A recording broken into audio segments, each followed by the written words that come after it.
Ẹ kú dédé àsìkò yìí, orúkọ tèmi ni olùkọ́ Akínlábí.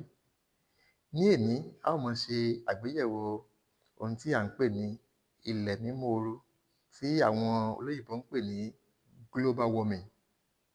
Tí a bá ṣe àkíyèsí, ní àsẹ̀yìnwá, inú oṣù kẹta, oṣù Ẹrẹ́nà ni òjò máa ń bẹ̀rẹ̀.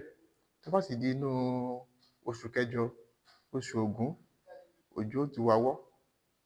Ṣùgbọ́n ní àsìkò yìí, tó bá di inú oṣù kejì, oṣù Èrèlé, òjò ó ti bẹ̀rẹ̀.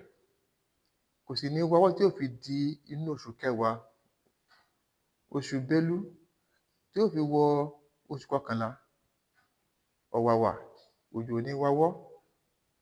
Ohun tó fà á ni wípé àwọn nǹkan àmúṣagbára tí à ń lò fún dídáná tàbí tí à ń lò fún àwọn ọkọ̀ ojú ìrìnnà tí à ń pè ní fossil fuel, tí a bá ti lò wọ́n, wọ́n máa ń pèsè afẹ́fẹ́ tí à ń pè ní greenhouse gases.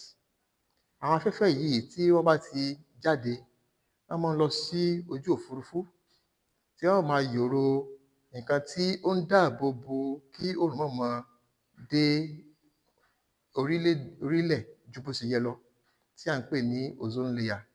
Àwọn ozone layer yìí tí ń yìnrìn díẹ̀díẹ̀, ó ti wá ń jẹ́ kí àpọ̀jù oòrùn máa dé orílẹ̀-èdè. Ó wá jẹ́ kí ilẹ̀ kó máa gbóná ju bó ṣe yẹ lọ.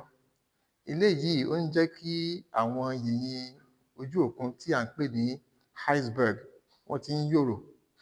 Torí pé àwọn iceberg tí ń yòrò, omi ojú òkun ti ń kún ju bó ti yẹ lọ. Eléyìí lè máa fa omíyalé tí à ń pè ní flooding.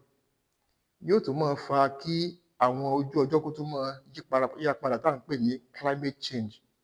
Eléyìí yóò máa jẹ́ kí ó nira fún àwọn àgbẹ̀ láti mọ ìgbà gan-an ni wọ́n láti gbin nǹkan oko wọn, ìgbà wo gan-an ni wọ́n fẹ́ kó èrè oko. Láti dènà àwọn ìjàmbá yìí, ó ṣe pàtàkì kí a máa lo àwọn nǹkan àmúṣagbára tí ó mọ́ tí à ń pè ní clean energy sources. Àwọn bíi biofuel, àwọn bíi solar energy sources. Àwọn eléyìí yóò jẹ́ kí agbègbè wa kó máa dáa, yóò sì jẹ́ kí ọ̀rọ̀ ilẹ̀ tó ń gbóná tí à ń pè ní global warming kí ó dínkù. Níbi ni a ó máa fi àdàgbé tòní sí. Ẹ ṣé púpọ̀, ó dìgbà kan náà.